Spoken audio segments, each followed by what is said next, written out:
I mean, this is the thing that they talk about. It's what this is what you're talking about. Baker Mayfield. This is the turnaround game. This is the thing that all young quarterbacks who start off well running the offense have to learn. And normally, their second or third seasons when they unlearn it and forget. And this was one of the things that has lobbed at Russell Wilson, which I kind of agree with, is that even though the football is evolving to where these terrific athletes that can run and make ridiculous plays at the quarterback position, Lamar Jackson, and as the latest iteration of John Elway, Steve Young, Randall Cunningham, Michael Vick, dual threat going forward, well, using their leg. But the thing is, the NFL offenses work best when a quarterback drops back.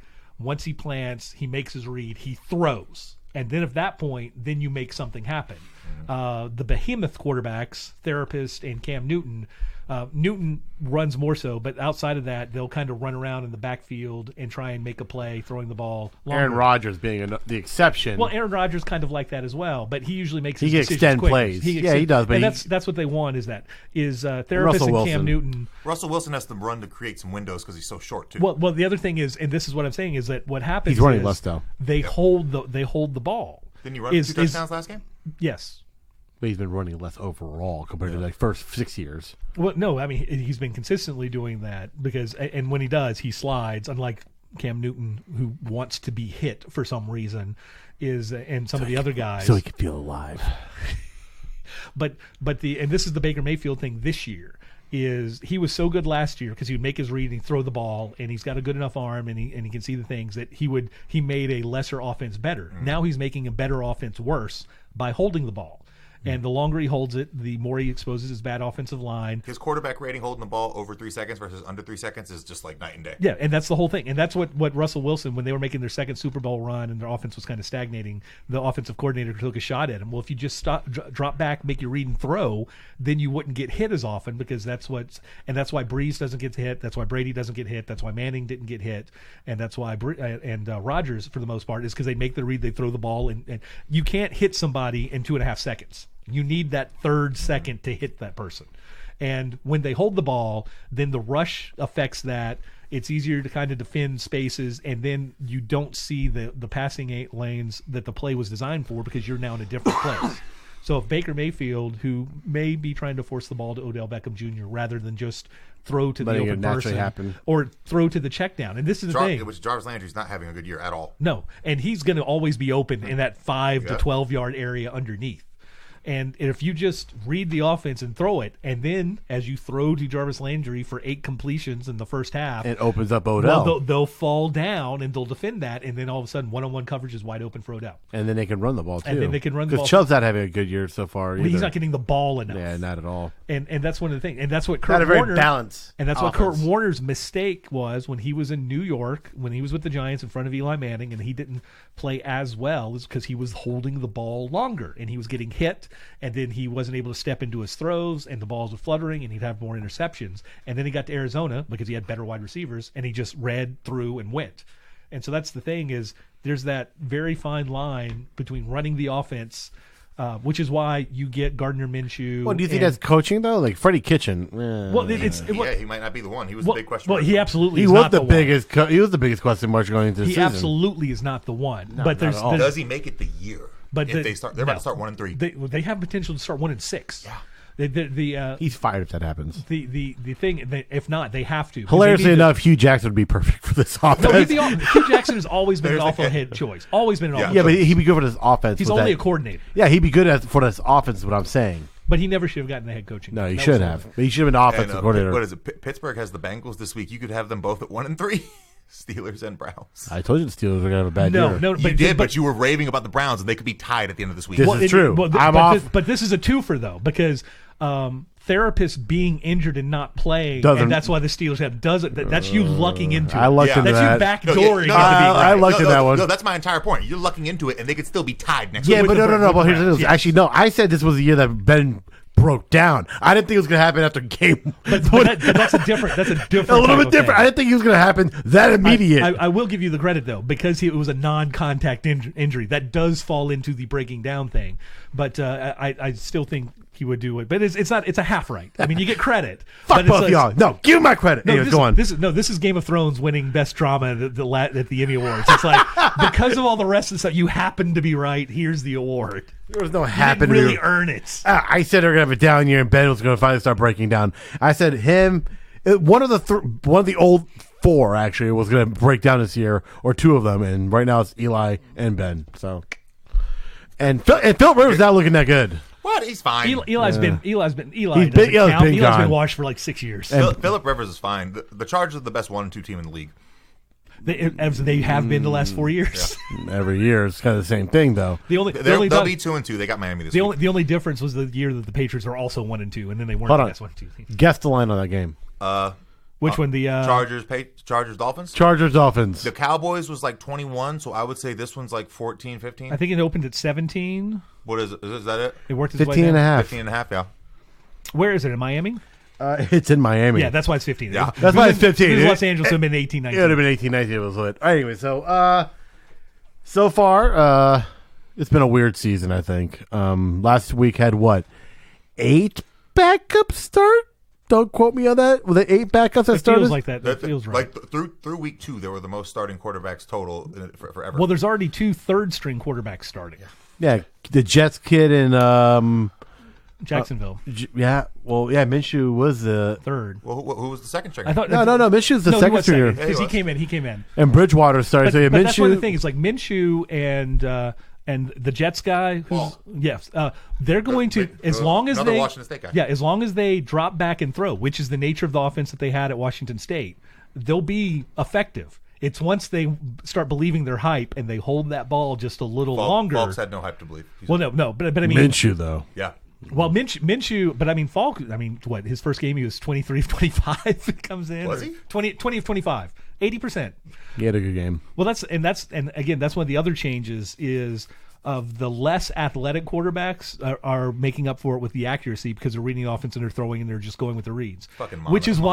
Which is exactly why the Rams should not have signed Goff. They could have gotten one of these guys, drafted a guy this year, have him learn the offense. Instant regret, I think, right there. They're running this Goff-heavy offense that's going to – like 2 of their wins have been one-score games. Well, no, it's not great teams. It's a play-action heavy offense, which the Patriots showed everybody how to beat by putting 6 defensive linemen, and that's exactly what the Browns did. The Browns did exactly that thing, but what you have to do to counteract that is run up the middle, and the Rams didn't start doing that until the second half. And they're LeBroning Gurley this year. He's not getting nearly the kind of touches. 16 touches. He's like 16 touches a game. Carries at least. Yeah, but he was averaging how many? How many touches last season? 25 to 30 touches last week. Well, that's the thing. This shows the success of Belichick's scheming against this offense that McVay has not effectively learned how to counteract it yet, because he's going away from his tendencies, which is what he said he did in the Super Bowl by overthinking it, and yet you saw he still did that. He's still doing it, but also, but it's like when because you remember when the Hurricanes were amazing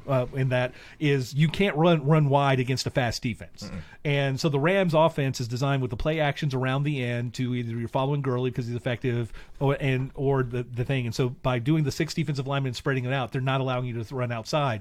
And with the play action not working, then Goff's inability to not be Patrick Mahomes is much more noticeable. So the way you got to counteract a defense that's spread out is you run right at them. Which you have the best running back for that in football. Which they did not do until the second half, which means it took him 6 quarters and an off season to figure that out. Yeah, but at the same time, your stud running back, who's arguably at last season was probably the best player in football, has an arthritic knee. I think it's way worse than they're actually letting us know. He's playing, but I think that he's going to be out of football probably in a year or a year and a half. But here are the 2 things that are he got his money. Here's the 2 things that are at play, though. If that's what your thought, and if he retires because of injury, then that money comes off your cap and it's available. Yeah. And this is one of the things like, we don't want a small running back because he won't last a 12-year career. No running backs don't last 12 years for one team. Average 4 years. I mean, there's the unicorn guys that may get that. How long was Peterson with Minnesota? Peterson made 2 contracts, so I think he made 7 or 8 years. No, Peterson was drafted when he was 21. He signed he left 10 years. Last year, he's 33 now. He lasted, I think, 10 seasons with Minnesota. I think it's been 3. I think it's 3 years out of Minnesota. Last year was not his first year because he was with the Saints. And that was not the beginning of last year. So I think it's 3 years. So I think it was like 8 or 9 years. So it's 2 contracts. So he signed a second contract. Not many running backs Keep in do mind that. he missed the year. I think he missed like almost 2 whole years. Yeah. And so you go with, I mean, I'm not talking about tread, but it's like if you're the team, if you draft a running back and you get them as a starter for 3 years in a 4 or 5 year cycle, That's you've a won win. that. You've won that pick. 10 seasons. 10 seasons. 10 so, seasons, So yeah. like 2 seasons.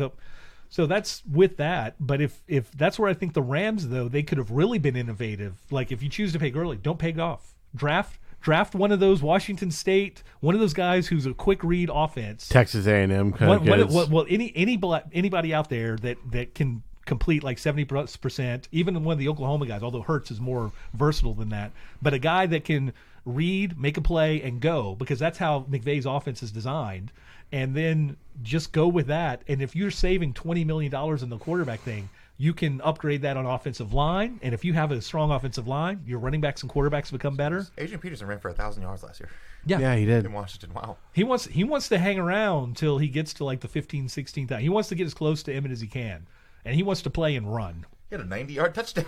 He's going to be Frank Gore-like. He's a freak of nature, too. By the way, Frank Gore is scoring a touchdown in his 57th consecutive season. Adrian Pierce is a freak of nature, though. He's a special kind of athlete. And he also was injuries that he's had with the knees. And To he's come be back. doing what he's doing, that's And, crazy. and Ezekiel Elliott has the chance to do that as long as, for the next 3 years, because after that, Dallas won't be able to afford their offensive line, because I think that they'll spend the money on the defense, and then those are the guys that are going to go away. All right, guys. Well, let's go ahead and start running through these picks. So tonight, Thursday Night Football. But I think that's what Mayfield's thing is he's holding the ball too long. Yep. Well, yeah, but Freddie Kitchen's going to go, and they'll hire some. Hopefully, off. I think when Kareem Hunt comes back, Kitchen's just going to get more confused. Shit, what do I do? And again, if the first play with him back is not him and Chubb both in the backfield just moving around, confusing the heck out of defenses, you failed. The only one that will get confused would be Kitchens. That's true. Exactly. All right, guys. So let's go ahead and start with Thursday Night Football tonight. Which is an abomination in itself. Thursday Night Football games, but this is actually a good one. It's a good one, but I'd say rarely bet them. Nothing that's supposed to happen happens. Oh yeah, I wouldn't. When I was an avid gambler, I never really bet on Thursday Night Football, but because it's coming, Thursday Night Football is coming back to Fox this week. This is why I think we had the matchup that we have, because it's back on Fox. We had the Philadelphia Eagles at Green Bay.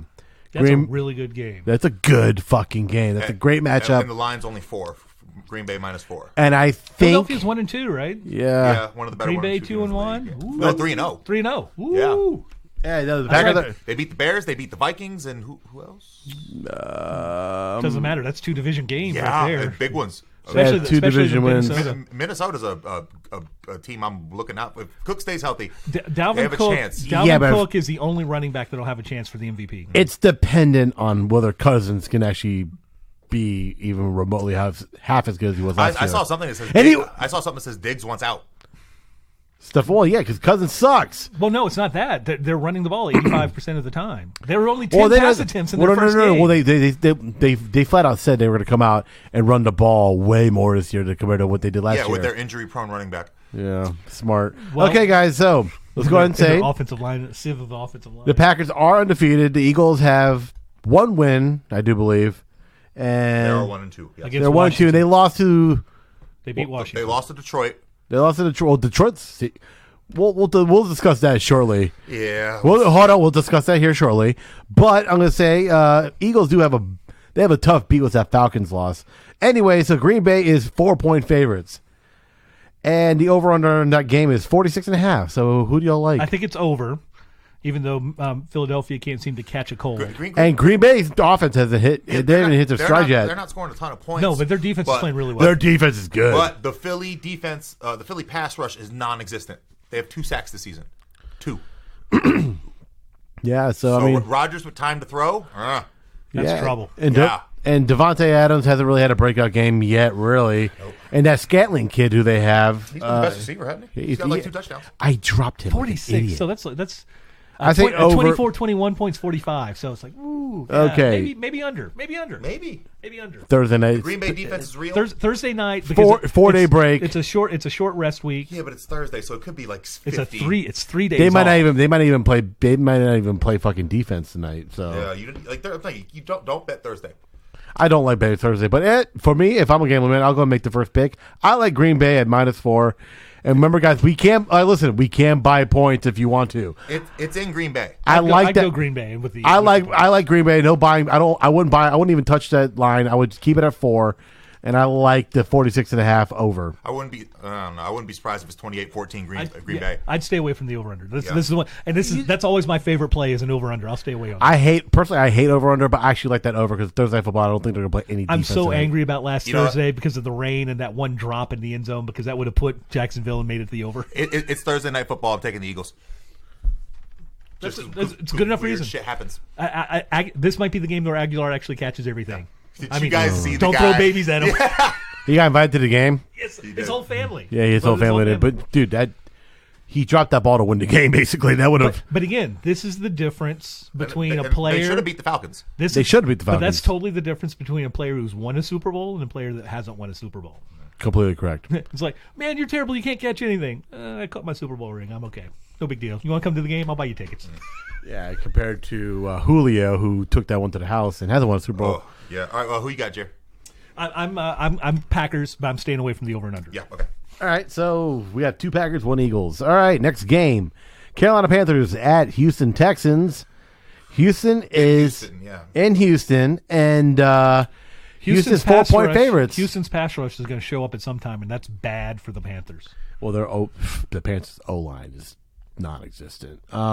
This is also... I really don't know if they actually give the ball to McCaffrey. Yes, Kyle Allen were really good last week, but 2 things. 1, all these new quarterback guys can complete the ball 65% of the time.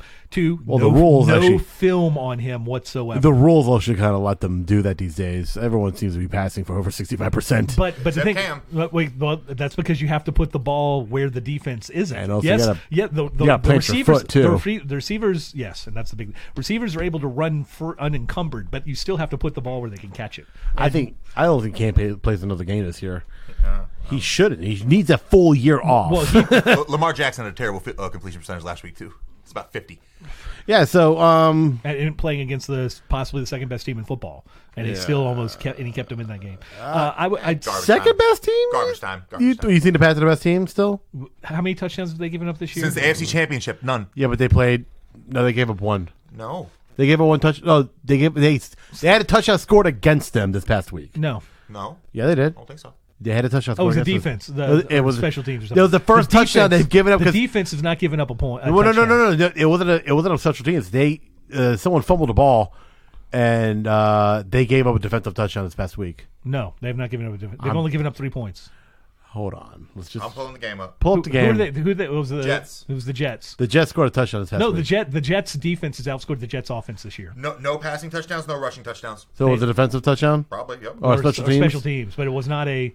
The defense has not given up a touchdown.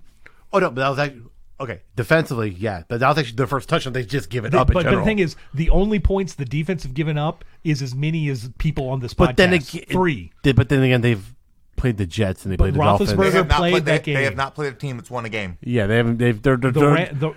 But again, the Cowboys their opponents have only won 1 game, and this is one of the things is yes, and 3 of those losses are from the Patriots. 3 of those losses that those teams have are from the Cowboys. Yeah, but the Pats they still have to win the game. True, yeah, but we know the Dolphins and Jets are competing for a first pick and draft. We do know that, but Pittsburgh was supposed to be better than 3 points. They did not give a touchdown up to the Rams last year. It was one of the highest scoring games in football. I'm thinking Pittsburgh's a top 5 pick, so that Minka Fitzpatrick trade might be looking good. They traded a 5th round pick in the 2020 draft for a tight end from the Seattle. They're not going to have any picks this upcoming year. They think Rudolph might actually be an option. Anyways, guys, let's stay focused on this. But the thing is, I don't know how much McCaffrey's going to get the ball. If he has 25 plus touches, Panthers are in the. If he has 25 plus touches and Kyle Allen is close to what he did last week, I think the Panthers can win that game by 10 plus points. Because O'Brien is an idiot. Do you want to wear out McCaffrey this year, though? No. It's not worth it, right? No, it's not. No. But given the current state of the NFC South, but you can wear 27 touches last week. But the thing is, this is where John is right though. If they can be 2 games ahead of the Saints before Breeze comes back, they might be able to hold make the playoffs. But the other thing did is, you see that big play McCaffrey had where he didn't get caught from behind? Finally. No, it's hilarious. 'Cause my friend, I'm not the only one that's noticed this. He goes, finally, a play where McCaffrey did not get ran down by the safety. I'm like, exactly. He's always got chased down. Hey, to get chased down, you have to beat somebody. This is true, but he always got chased down. You're in front of somebody. And he barely made it away, too. He almost got swiped underneath, man. So I'm just saying. How many times do you remember Emmitt Smith taking a 70-yard touchdown to the house? Never. He always got caught. But you know what else he got? He got the touchdown the next play, too. The all-time yards record. But McCaffrey never gets the fucking touchdowns. Because Cam is so hard-headed that he wants that touchdown, and he gets physically abused for it. Yeah, he does. Who was that fat tub of goo that the thing is that? Tolbert? Tolbert should be the one enveloping that ball 2 yards in, gets hit by all 11 guys 4 plays in a row, and scores a touchdown. For the first 4 years of his career, yes. That's exactly what he should do. You're right. Okay, but the thing, but you can still get the ball to McCaffrey 12 times as a pass in the flat, and he's not getting hit near the same way. How many balls did McCaffrey? So you're gonna last week 3. He only had 3 catches. Yeah, he had 24 carries, 3 catches. Well, see, and this stupid. But that's 24 for $140. No. Yeah. No. I credit one of them was that. 70 yards. I credit that whenever backups come in, they end up throwing to the people that they threw to most in practice. He never threw the ball to McCaffrey in practice. No, he didn't. So he's not used to. He's used to whatever backup running back is there, and in his head is that guy can't catch. Actually, that's actually why he might have done so well last week, is because he's not using McCaffrey as a security blanket. Well, the thing is, you do, and he'll grow into that. 3 but the catches other thing over is 35 yards. But the other thing is, he's making a read, and he's throwing. Yeah, he's making. You don't. And this is DJ is the whole Moore thing, and Samuels had good games last week. which like the and guys. Olsen had the best one in years. He had his best game in years this past week. So no, that's the security blanket. 6'8" guy running down the middle of the field. Every quarterback should love his tight end. He used to be Cam's security blanket when he could throw the ball down the field. Well, I mean, that's the thing is like that when he was at Auburn, the tight end at Auburn was because Auburn's one of the few guys that uses the tight end actively in college as well, and so he was always used to that. I just.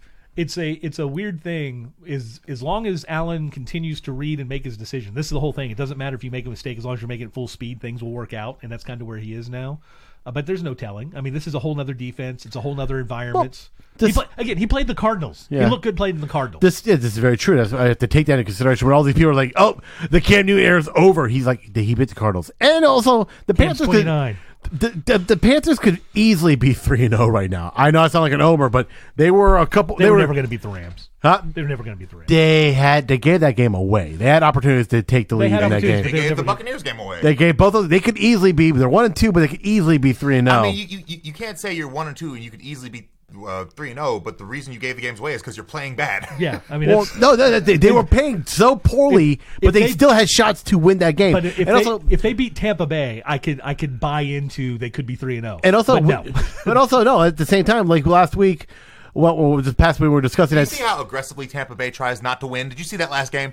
Yeah. The 34-yard field goal? Well, no. When we were discussing about the whole Cam Newton having a 150 rated game, that also showed that last year during that losing streak when we knocked ourselves out of the playoffs, every game was a one score game.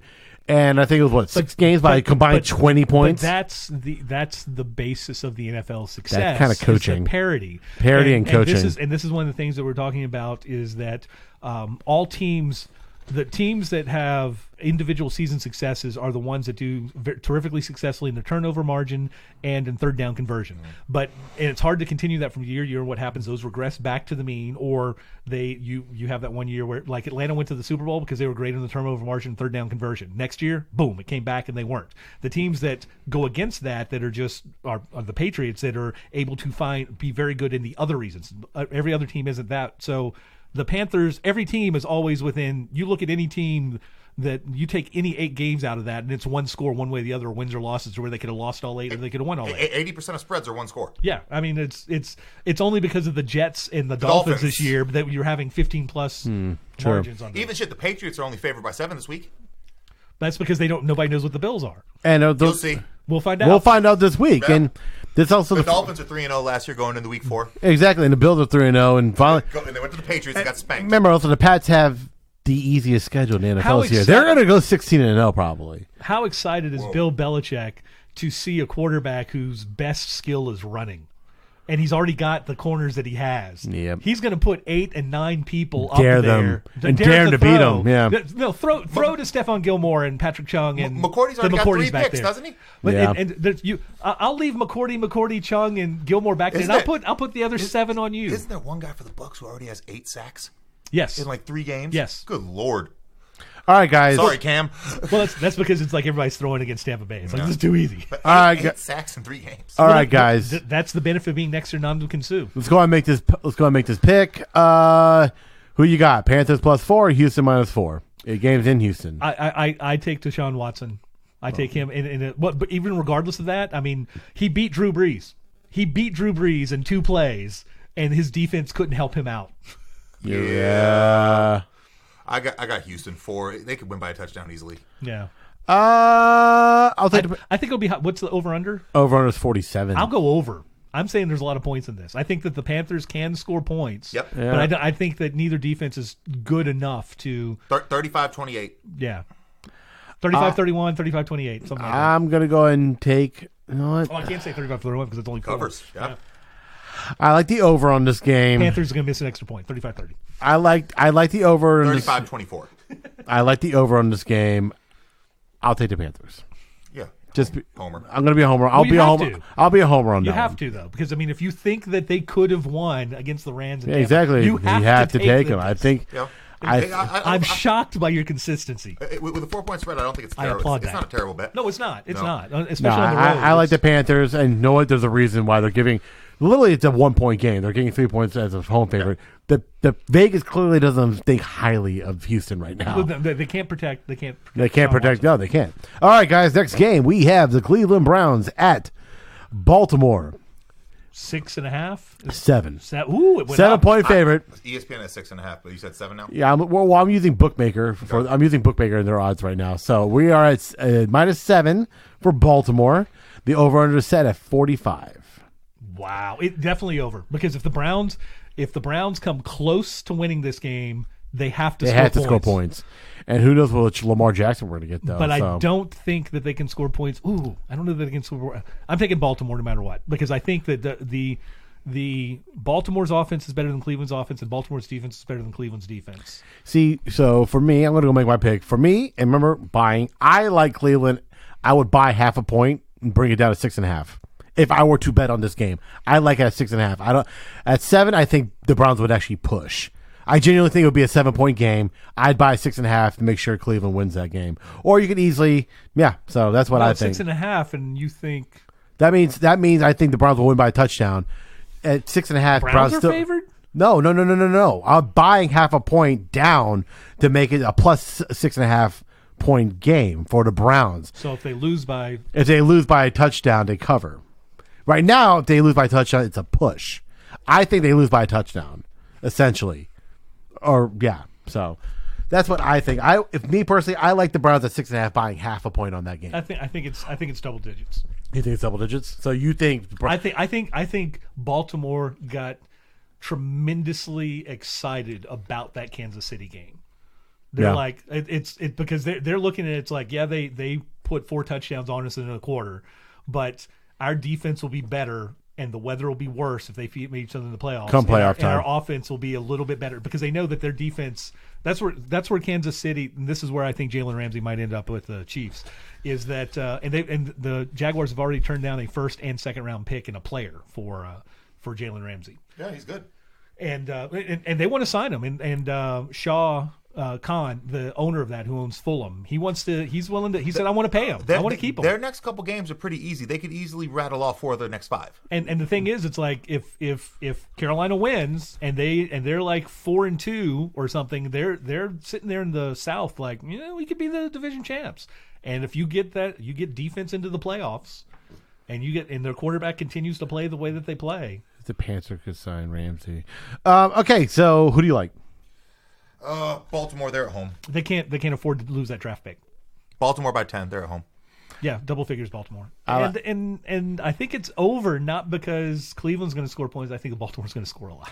I actually like the Browns at 0.5 point. I would buy 0.5 point on the Browns. Whose defense is better, Cleveland's or Kansas City's?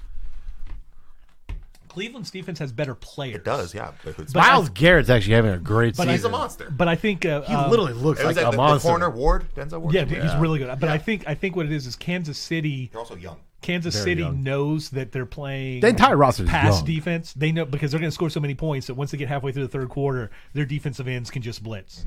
And I think that's what makes Kansas City's defense better is because of so many points that their offense puts on. They know that they can just go and blitz the quarterback. All right, guys. So I would buy half a point on that at Cleveland at plus 6.5. I like the over as well. Next game, we have Washington Redskins at the New York Giants. Daniel Jones. Great first game. Great first game. Bye-bye Great Saquon. debut. Bye-bye Barkley. He's out for the next 6 weeks. 8 weeks. I think it might be worse. Could be, yeah. That boot. He was out on a boot immediately and on crutches. Hopping on one But foot. boot doesn't mean anything. Boot just means we don't want you doing anything else right now. Yeah, but he's out for. I think. No, but I Why understand waste what you're him? saying. Shut him down. I would say fuck it. Let Daniel beat the teams or lose and just. Well, no, this is what you do. Is yes, along That's what your I would lines. do. Let Daniel- You have Daniel Jones throw 75% of the time. Yep. You go ahead and get all that work in. Sterling Shepard had a great game. Sterling Shepard's a good wide receiver. I picked him up. He's a good wide I was like, he receiver. plays the Redskins? But the thing is like if you're the Giants, you don't want to be successful. You just want to get reps in for your quarterback. Yeah, that's what I'm saying. Get him reps. Listen, Saquon being hurt might be the best thing that ever happens to them for the Well, quarterback situation. No, because the best thing about that is that it doesn't put the wear on the Hey, tread. no wear on Because tread. They're still going to lose. They're still going to be a top 5 pick. Yeah, that's what I mean. But why put the mileage on Saquon? Let Daniel just basically kind of go through the ringer of throwing the ball 80% of the downs and just have a top 5 pick, draft some offensive linemen. Yes, there you go. absolutely Boom. offensive lineman. Get you a left tackle, a right tackle, or a guard, or a center, or who knows what. And Everything, all of those. They need all the above. Go get yourself a bunch of Big Ten linemen. Draft Wisconsin's line. Basically, so right God, now, how happy with Saquon Barkley? It's like those guys wake up 4 yards downfield. they come out of the womb 4 yards past the line of scrimmage. Chris Carter on TV said exactly what you said. Like Jim Harbaugh doesn't know what Wisconsin's going to do. They got 8 fatties and they just and they're going to run through your agile, quick, small guys. They've been doing it for 20 years. and the Panthers, I was going to bring it back to home. The Panthers have always passed on Wisconsin linemen, and I've always gotten angry every time I see it. Like, there's that top-rated left tackle coming out of Wisconsin. Is Jordan Gross the last offensive lineman they drafted? Khalil. Khalil. No. Khalil, and also they drafted Jeff Ota. That were good. Well, that were good, but no, Ota got injured. He was good for a year. Injured, done. Once again, we haven't had. Where's Khalil now? He's with the Jets, right? No, didn't Khalil retire? Yeah, he unretired. Did he? To a team. Oh, I have no idea. No, we haven't had. Panthers haven't had a consistent left tackle in 8 seasons. Cam's had a different left tackle start for him for 8 consecutive straight seasons. That's how Cam's hurt. Anyways, I don't even want to talk about that. Anyways, right now, I like the Giants at minus 2.5. I think the Redskins are trash.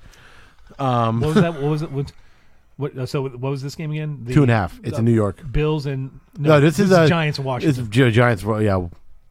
I think yeah. I think Personally, I like the Giants. I wouldn't Giants. bet on this game personally. At home. At home, yeah, but I wouldn't touch this game personally. I would not. This would not be a game I would include in my parlay. Let's just put it that way. If the Eagles lose this week, that division sucks. What happens is that the wild card spots will all be locked up by the NFC West.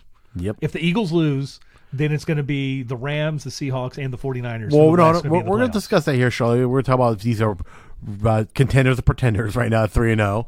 But so I personally wouldn't bet on this game, but if I were to actually make a pick, I like the Giants at 2.5. I also like the over on this game. What is it? 49.5. Well, that's a lot of points. I think there's going to be for the Redskins. They're going to throw a lot. I think there's going to be a lot of throwing in this game. Let's just put it that way. Is Daniel Haskins going to appear? I think he will. This is going to be the game he finally appears. Yeah, Yes, I would. The fan base has been screaming for him. And Well, I wouldn't have threw him in during that last game. You know, you don't start someone against Khalil Mack. No, yeah, you don't do it against the Bears. But you should have started him. If you're going to do it, you have him start this game. they'll have him come in. He should be starting. I think he should be starting, but Now, they're going to bring him in. If it's two awful teams, you go with the better quarterback. I think Daniel Jones is a better quarterback than Case Keenum. I think that's pretty much undebatable, regardless of any knowledge of Daniel Jones's future career. We know what Case Keenum is. Yeah, pretty much. Yeah. So, and this is the mistake. Going back to the Jeff Goff thing, this is the thing so many organizations and coaches are doing is they're trapping themselves behind mediocre quarterbacks because the rest of the team is good enough. Yeah. And they think, oh, well, this is good enough. No. they think they're McVay. You have to be Andy Reid and get rid of a good enough quarterback with Alex Smith and gamble on the next thing. And if you get it right, and the thing is, as a rookie contract, if it didn't work out, they didn't lose any money. You could next year draft another guy and find out if he works. When's the last time an okay quarterback won the Super Bowl? It happened 2 times in a row with Brad Johnson and Trent Dilfer. But it hasn't happened much since then. Well, I mean, Wentz, Carson Wentz didn't win the Super Bowl. Foles, but Foles and Wentz are both better than average quarterbacks. Nick Foles has the NFL record for touchdown to interception ratio in a season, and he threw 7 touchdowns in a game. I don't want to hear this journeyman crap. It's the only thing with them is that apparently it's just their health. He just can't play outside of Philadelphia. Yeah, it's the Wentz can't stay healthy. Foles can't stay healthy. That's they're good quarterbacks. I mean, Foles was great in college. They need each other. They're a relay team at quarterback. Yes, and that's why I said it's like I think in a couple of years, if Minshew does well, it's like next year, the year after, he'll be back in Philadelphia because they'll still have the money. They don't care. Yeah, and it's like, oh, I don't mind playing here. And they love me. Yeah. All right, so if I were to gamble on this game, I would actually buy a point for the Giants and make it -3.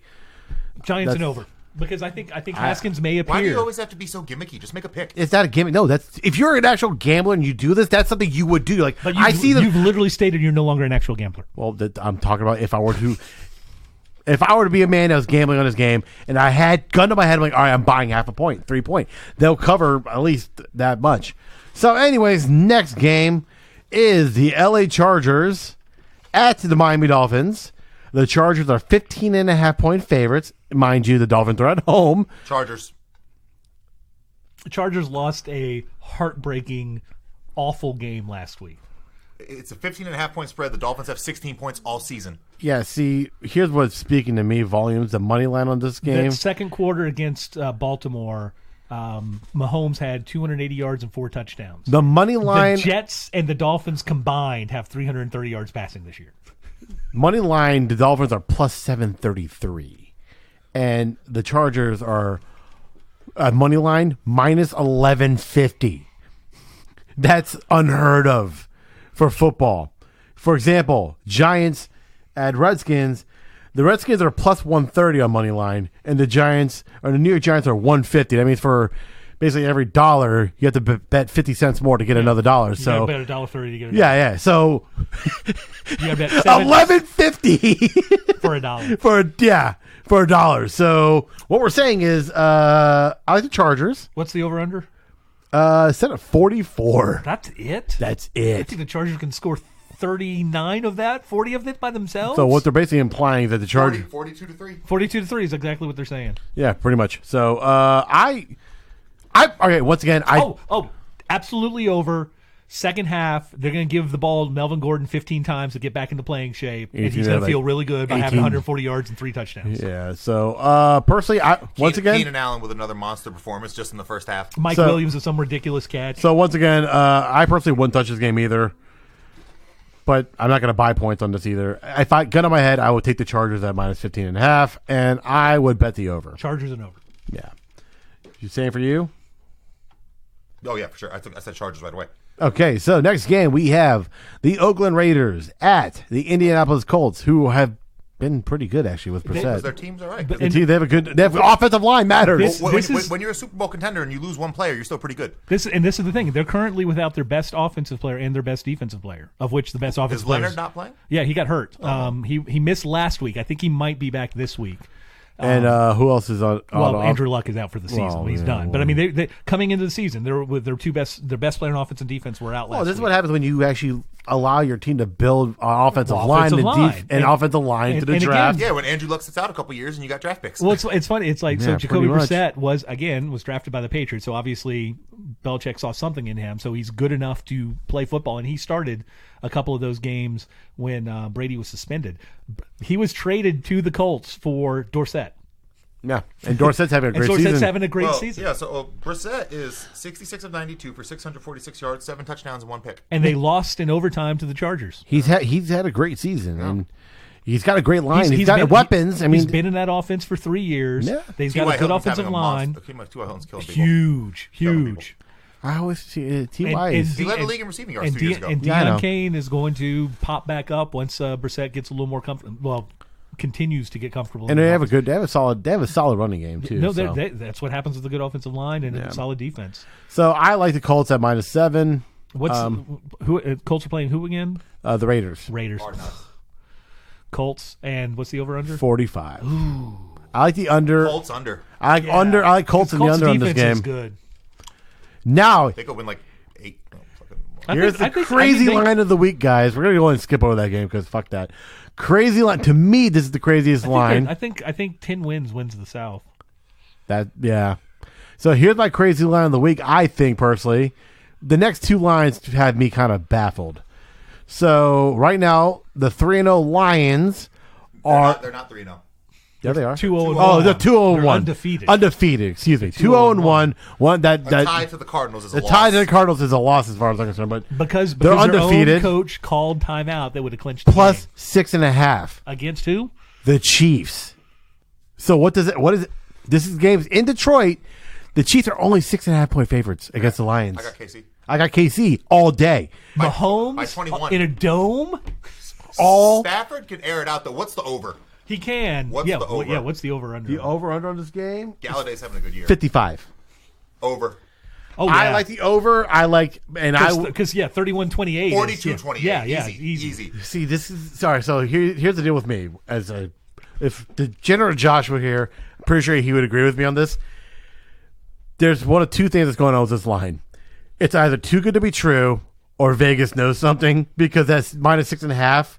Against the Lions, it's just what the Lions tied the Cardinals. Who were their two victories against? The Eagles, Philadelphia, and who was the other one? Let me find it.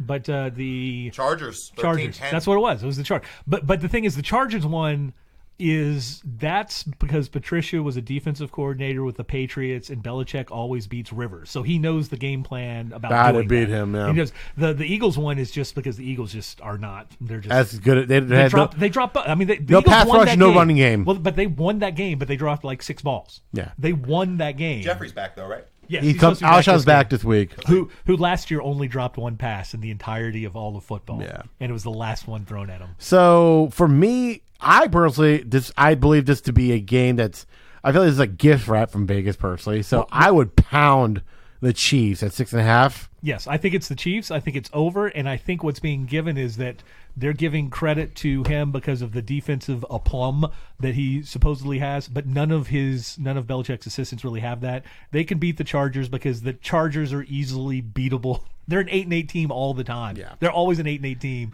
One year they'll be 10-6, and well, the next year hold they'll on. be 6-10. Who's Kansas City play next week? Doesn't matter. No. Football for the professionals isn't the same look ahead that other things are, and Mahomes is such an anomaly. Yeah, they're not looking ahead. Is such an anomaly at that they literally only need 10 minutes of good offense. Is very weird. And they could put 4 touchdowns on. This is a very weird line. This is Detroit's defense as good as the Ravens? Also, their best pass catching running back may be back.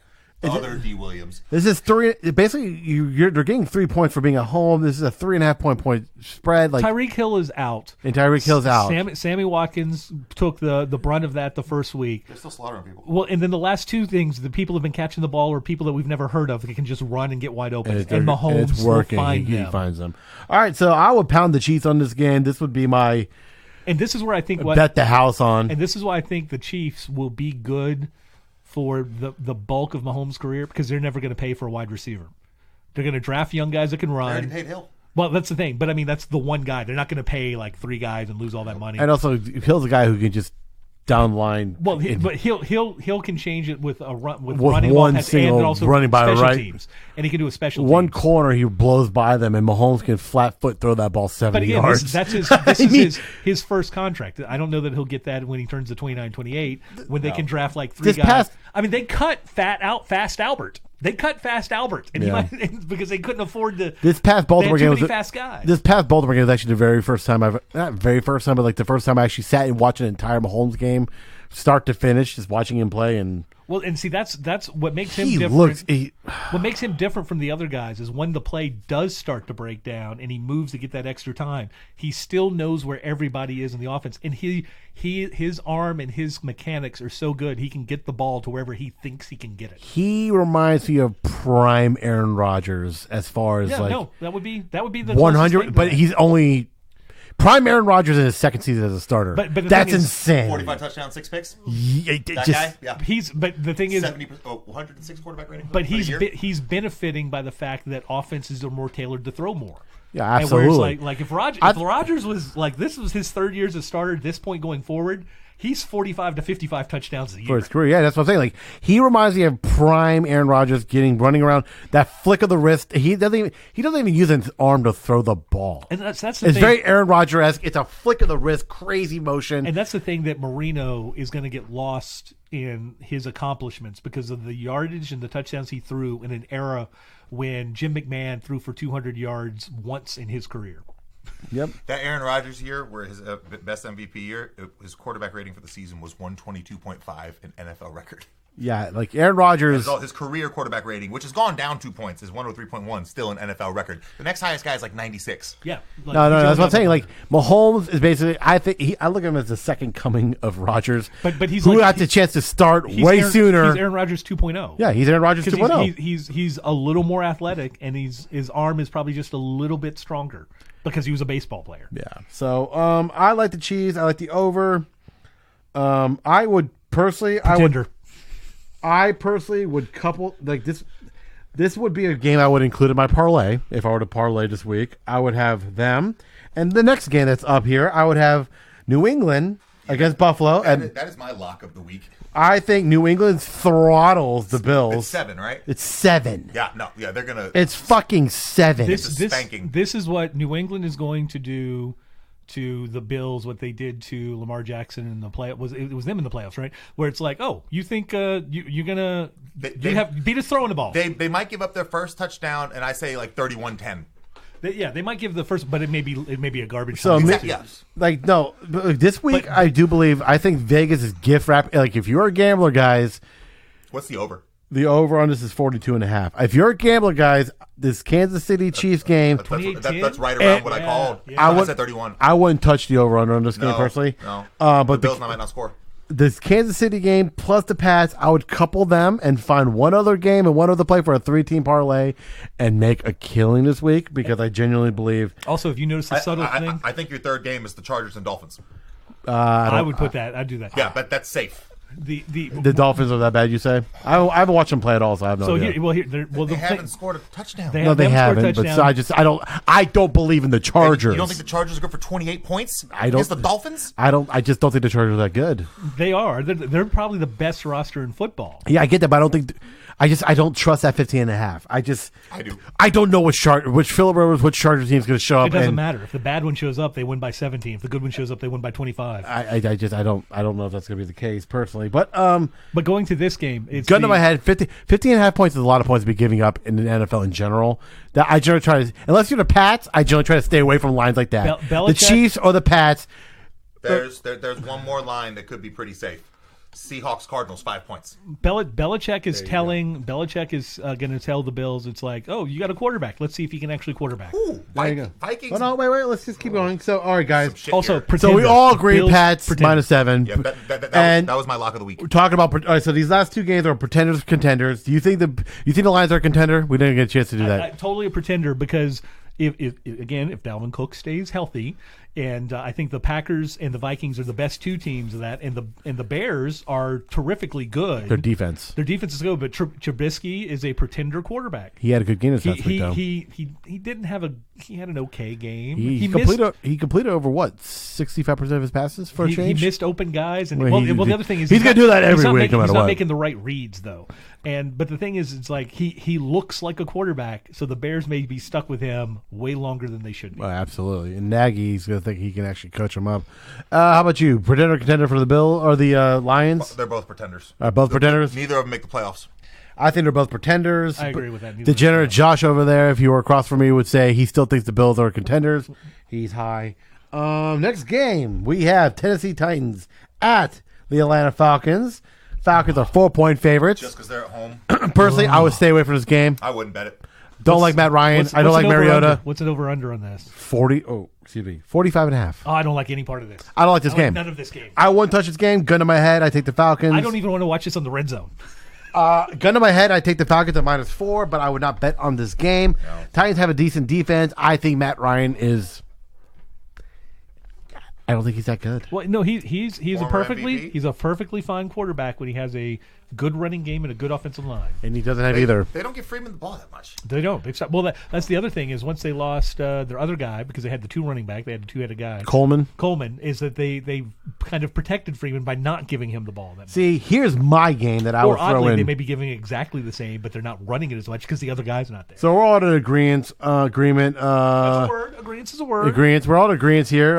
Falcons -4. Probably. Yeah, I wouldn't. Personally, I would touch this game with a fucking 10-foot pole. I think the Mariota experiment needs to be over. I agree. And again, another one of those guys who's just good enough to make you think that he's the guy to take you to the I next think level. Mariota. You got Derrick Henry and a decent defense. I think Mariota on a Which is what different. confuses you. I think Mariota on a different team might actually be half decent. He's no Cam Newton or any other dual threat quarterback that's out there right now, though. Well, Here's my lock. He's too brittle for that. Here's my lock. This is the third game I would include on my line. The only dual threats on him are body parts that could break. Dual breaks. I actually this week. Actually, let me see. This week, Tannehill behind him ain't much better. I would probably have a 4-team parlay this week because I love this next game. Tampa Bay Buccaneers at Los Angeles Rams. The Rams are 9.5-point favorites. I would buy that up to 10, or actually even maybe 10.5. Do you have to? No, you don't have to, but just to guarantee that win. I mean, they're definitely going to win by 10 points. I mean, the Buccaneers are getting after the quarterback.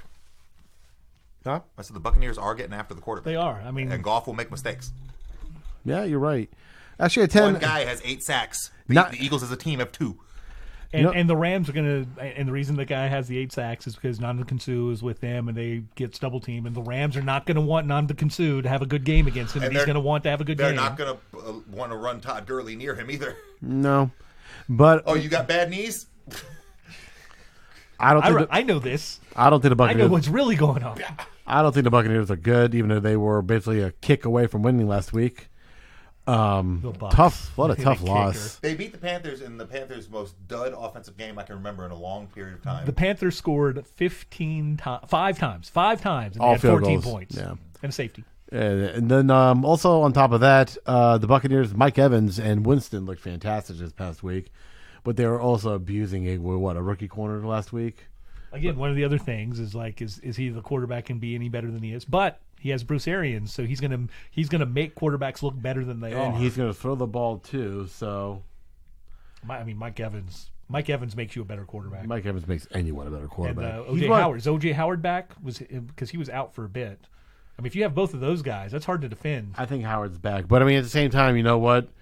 The Bucs did just barely beat the Giants in a rookie quarterback. So, the firepower that the Rams have, I think this is gonna be a game where Goff is going to have a great game because, I mean, that defense made Daniel Jones look amazing. I think Goff underachieves. I think he overachieves this week. He's gonna have one of those games where he's in your fantasy lineup and you're like, or he's going to be on your bench and you're going to be pissed you didn't start him. The Rams are still going to win by 20, but yeah. They're going to win by 20, and you're going to be pissed that you didn't start Goff this week. I think this is the game where Gurley finally gets off running. And I think this is a game that Goff finally gets off. He runs well when he gets the goddamn ball. Goff is going to go like 27 for 24 for like 3 touchdowns and 300 yards. That's physically impossible, so... I meant to say 23 for 25 or 27. My bad. You said 27 for 24. Yeah, I was thinking 24 for 27. He's so good. He's so good. Yeah. He completes passes he hasn't even thrown. Against that a quarterback rating of 158.4. Against that Buccaneers defense, possibly that secondary is trash. Well, this is the interesting thing with Arians because apparently the Bucs are playing to win. They're playing to win the game, which is weird because obviously they're not a title contender, not quite a division competitor. So you think that they wouldn't be as aggressive in the way that but maybe Arians just wants to find out if Winston is the quarterback or not. He's going to throw. He's probably going to Winston. How many? Hold on, stat boy. This is because you've been doing it so well this week. He's in his second contract. So. Yeah, he's on his second contract, but no. How many have they aired out the ball so far this year? Jameis. How many times is he what? How many times has he aired it out? How many times has he thrown the ball this year? Oh, he's throwing it a lot. He's throwing it a lot. I mean, that was the thing is last year Tampa was the second best passing offense in the NFL. 59 of 98, 780 yards, 5 touchdowns, 4 picks. Okay, so he's thrown the ball almost 100 times already in 3 games. So- he's averaging about so 33. he's 20 Goff's thrown it 105 times. 20 of 4 33. touchdowns, 3 picks. I think this is a game where Goff goes off. Gurley, 44 carries, 200 yards, and a touchdown. That's not bad. Just get him the damn ball. I think this is the game. They're where that going to happens. LeBron him. They learned their lesson last year. He's got arthritic knees. He's not going to run the ball a lot. They're going to save him for the playoffs. They're going to do the opposite of what they did last year. Anyways, so for me, I like the Rams at 9.5. I like the over. I don't like the over.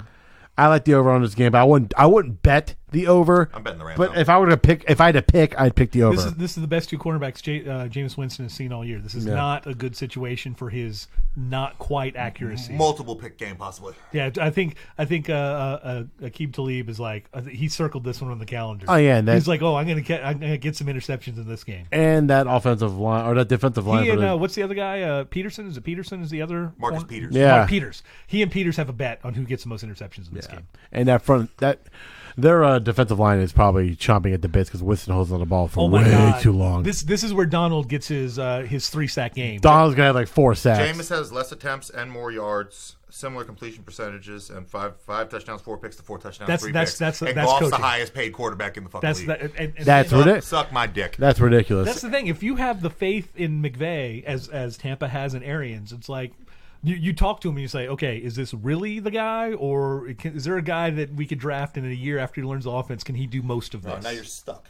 Yeah, Now now you're they're stuck, stuck. yeah. And now the thing is, now you can't Afford to pay your when defense. Peters and Talib. I mean, they already lost Ndamukong because of that. Yeah, And but so they paid Aaron Donald. well, they did because you can pay. You one have guy. to pay Aaron Donald. You can pay one dude on each side and 2 other dudes, but after that, that's when it starts breaking down. The things Aaron Donald did last week are insane. I still can't. His size and weight and the way Doesn't he make looks, I can't put that together in my head. Why he's just dominating people. Because, he's like, not as big as he thinks. He's not that big, but he's 6'1", quick. 290. He's got his first step though for a defensive tackle of that size. It's unreal. He's ripped like a 5'9", 165 guy. It was the same thing like Myles Garrett. Myles Garrett is huge. Miles Garrett is a workout freak. But he's also huge. He shouldn't be that fast. Miles Garrett, though, looks like he's big. Yeah. Donald looks like he's a small. He looks like a regular sized guy amongst the fat guys, which is hard to do with as big as he is. All right, so that would be my that week. That would be my 3-team parlay. I would take the Buffalo, or I would take New England. I would take Kansas City. I would take the Rams. I would pair Chargers, that. Kansas City, Patriots. I would include that in a 3-team parlay and probably bet $100 on it and see what happens. Anyways, next game we have Seattle Seahawks at the Arizona Cardinals. I might throw this one in for a 4th team. Jesus Christ. Yeah, I might. Only 5 points? Yeah, 5.5. Seahawks are 5.5-point favorites. Seattle's defensive line gets off this game. You think They so? can't, they can't block Kyler Murray, and as quick as he is, he holds the ball just enough. Yeah.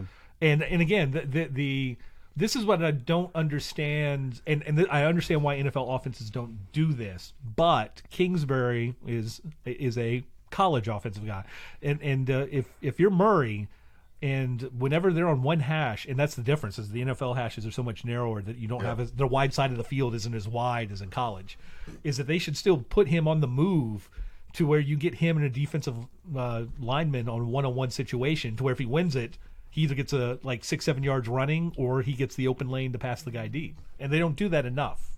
I mean, he still has Fitzgerald and they still have Johnson, and they're gonna put up some points, but I think this is the one where Seattle's offense, they're running the ball more. The Cardinals can't stop anybody. And Lockett is going to be a Pro Bowl wide receiver as well. And then Metcalf is starting to pay off dividends already as a rookie wide receiver. hard to do You don't for see that rookie often. Yeah, I mean, that's like. but he's also a physical freak of nature. Well, that's so. the thing is like rookie wide receivers end up being Hall of Fame wide receivers that play really well. Yeah. Metcalf's thing is he just has to get his routes down. That just takes time. Yeah. And he's and again, is he a straight line? Is he a straight line runner? Right now, Randy Moss. No, his first touchdown was a move. I thought he ran. No, he's about the precision of his routes. Is he? Yeah, Oh. I mean he's got those other tools. I think he had the size and speed to be. He's just a horse. Throw it up. Yeah, Yeah, I know. It's like Randy Moss. watching him run out there was kind of like watching Calvin Johnson run out there. His stride was so ridiculous that he just blew by anyone. His rookie season, that's all he did was just run a fucking gazelles. Well, he could do that because again, the other two wide receivers in the three wide receiver set for Minnesota were Chris Carter and Jake Reed. So it's Jake Reed was again. He's a John Taylor like. If it wasn't for the fact of who he was always opposite of, he would be an All Pro Bowl wide receiver like every year. Well, Chris Carter was an All Pro. Yeah, he was. Well, no, was Chris Randy Carter Moss. was that, and then He Jake was Reed. wasn't he a second ballot Hall of Famer, Chris Carter? He should have been first ballot, but Receivers don't go. Not now. Randy Moss was the first ballot though. Yeah, he and Jerry Rice. 100% first ballot. And then, I mean, that's the thing is Jerry Rice, Calvin Johnson, Randy Moss. If Randy Moss went first ballot, T.O. should have went first ballot. Similar numbers, no Super Bowl. we had a discussion about this, but when it was going in, and I emphatically stated there's no way doing that, and he was giving all the different reasons. Like, it doesn't matter because I'm going to be right because reporters are assholes. But separate from that, if you are going to do a skill for skill situation, Terrell Owens has one dramatic weakness. For as great as he is, he has the worst hands of any Hall of Fame wide receiver. I mean, this is unequivocal because his most famous catch in all of football is that touchdown against the Packers in the playoffs that Steve Young's where he cries. Why is that an important catch? Because he dropped 4 balls before it, and nobody could believe that Steve Young chose to throw to him and that he caught the ball in between the 3 guys. And when he caught that touchdown, he was not a Hall of Famer. And he was not. And he was crying. And he wasn't was even considered a Hall of Famer at that point. Well, I mean, he hadn't even had his 20 pass catch Yeah. game. I was about to say, he has the record for catches in a game. Yeah, 20. And he feels it should have been 21 because the 49ers guy led off to it because the Bears coach was his friend. And that probably is true. But the thing is yes, all of the things, but it's like when you describe him, it's like, oh, he's like a physical thing. He did this. He played off the broken leg. Yes, how are his hands? Oh, I mean, Marvin Harrison is. I mean, if you have a quarterback who asks which guy do you want, they're going to choose Marvin Harrison because when you know what the pattern is and you throw the ball, Marvin Harrison's going to be exactly where it's supposed to be. And he's going to catch it. And he's going to catch it. And he's going to catch it no matter what all the time. Yeah. Whereas like Owens will make the difficult plays more often than Harrison will, but he won't make all of the easy plays. Marvin has like one ridiculous season for total catches. What was it? 121. It was like absurd. 121 catches. And Marvin's like 1,600 yards. And Marvin wasn't first ballot. No, because of the murder. Yeah. And also, having the greatest quarterback of all, wide receiver stats are going to be so skewed. I mean, that's the thing. Reggie Wayne is going to be a Hall of Fame wide receiver, and again, second banana for almost the entirety of his career. And having the 143. Oh, excuse me. Yeah, 121 was the previous record. Yeah, and he hit 143. And also having arguably the GOAT at quarterback for your entire career kind of helps. Catches. 143 catches. I had them both that fantasy football year. 143 I remember catches. that. And was that Edge playing that year too? Yep, Edge and James. Didn't Edge have like 1,500 yards rushing and like 600 yards? He had like 2,000 yards. He catches the ball a lot. Edgerrin James, he's not in the Hall of Fame, right? It's going to take him a while to get in. If he gets might, in. he should get in. He should. He went to the Cardinals, had a couple 1,000-yard seasons. And Clinton Porter should get in too, and he should get in. All those Miami running backs should get in. It was what? It was a stretch when it was what? Willis McGahee. You had Clinton Portis. Clinton Portis was first. Yeah, you had Clinton. Well, I'm just saying that in general. You had Frank Gore, Willis McGahee, Edge. Edge was first, actually. Edge was first. Edgerrin James, Clinton Willis Portis, McGahee. Willis McGahee, Frank Gore. Yeah. And then there was a dude right after that played for a little while. Who was it? Najee Davenport was there. He went to the league for a little bit. Yeah, no. But there's another running back that was actually pretty good. But I think it's Tyrone Moss. No. He's He went to the NFL. You're the wide receiver. There was Walter Payton's kid. Jarrett Payton was there. Jarrett Payton. Yes. No, but I'm talking about went to the Titans. Yeah, he played with the Titans for a little bit. All right, so off topic. We're all taking Seattle. Or back on topic. We're all taking Seattle 5.5. Yeah. Yes. Over under set at 48. I won't touch that. Nope. No. I don't like it. All right, next game. Because if Seattle's up like 14, like up 24-10, They just let up. They're just going to run. They're going to run and tick off the clock. Well, no, actually, isn't Procy, Carson, and Penny. All Penny's getting a lot of touches. Well, now. he got the touchdown. Carson is the one that here's a wall, run into it. Yeah, and then they bring in Procy and Penny, pissed and they're the one who gets the touchdown. I drafted Carson. All right, so next game we have Minnesota Vikings at what? At who? The Vikings at Chicago. Chicago -2 favorites. At home? At home. What time is the game? This game is at. gotta be a four. It's an early game. Early game, Minnesota. Yeah, I think it's Minnesota. It's not prime time. Kirk Cousins is fine. Well, here, Yeah, but that defense can lock up. It can. Well, here's the thing, though. And is Cousins not Khalil throwing- Mack in is Chicago. on the edge, and if they run Dalvin Cook up the middle, Khalil Mack is completely and utterly neutralized. Yep. We'll see on that one. I I mean, the Bear, and again, And Minnesota can block. the Bears defense is going to trend down because they're not going to get all the turnovers they did last year. And what they at Washington, they got the turnovers, and that's the way they got out to that big lead.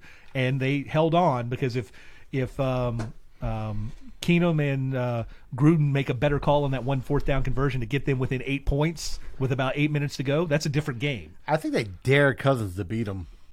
Well, they don't. They can't. Yeah, not if you run the ball They effectively. can't because they're not going. And if they do, they're good enough wide receivers that if they get a play action on 3rd down with Diggs and It's not like Cousins Thielen. absolutely can't throw. He's just a prime time choker. Yeah, you can't play. Yeah, no. Yeah, it's an early game. It's a big factor.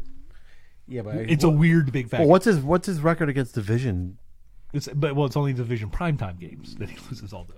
I don't know. I personally, Dalvin Cook's health. I'm with the Minnesota. Unless Cook gets hurt this game, I'm at Minnesota. I'm riding with Minnesota on this I don't. because that line. Minnesota actually has a coach that will run their running back and that knows it's like you beat a fast defense by running at them. Man. This line is scaring me. Well, so I because don't know. it's basically a pick 'em with the Minnesota on the road, and that's because Minnesota on the road pick them. I don't know. they're trusting the Minnesota running the ball into a fast defense that the coach will do it, and that neutralizes Khalil Mack. I'm gonna say Over under of 38.5. Under. But that's Under. still low. Yeah. Under I say because, under. because I mean if Chicago wins that game, 17-10. yeah, 17-10, 2017 at the most. Next game is Jacksonville. Okay, so Weird.